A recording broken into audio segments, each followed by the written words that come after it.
Bob, you know, everybody's getting ready for a big day tomorrow. There's a lot of tents going up on the beach, all around the compound. It's really a neat thing to see.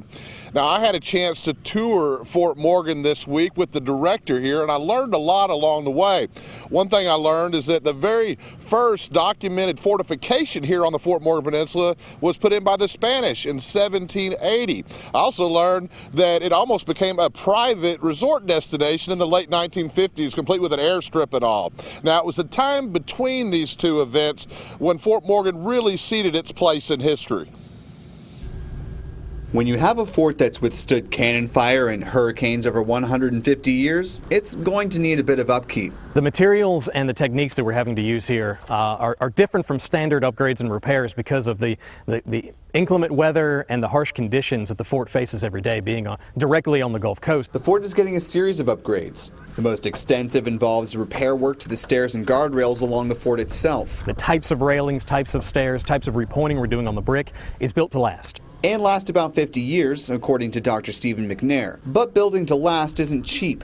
The improvements McNair mentioned cost about $1.3 million, and that money comes from the county lease tax. Fort Morgan gets a percentage, Blakely gets a percentage, County Commission gets a percentage, and then the legislative delegation itself gets a percentage of it. Commissioner Skip Gruber says the designation for Fort Morgan has been in place since 2007. Beyond the stair and guardrail repairs, nearly $428,000 of lease tax money went toward transforming the first sergeant's house into a food shop and reconstructing the Union siege lines from the Battle of Mobile Bay. We're trying to use the lease tax money to the best of our ability to keep every dollar local, but also use it for the betterment of the preservation and longevity of the fort.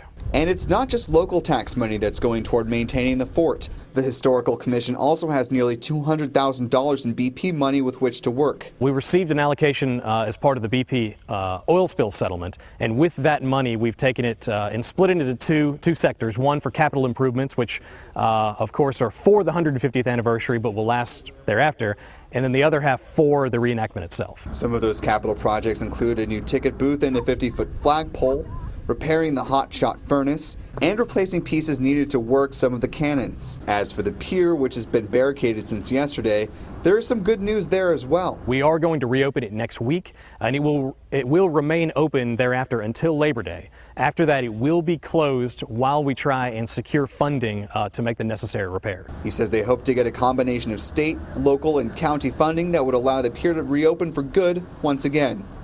In Fort Morgan, Will Robinson Smith, Fox 10 News. And the full repairs to the fort should be done within a month or so.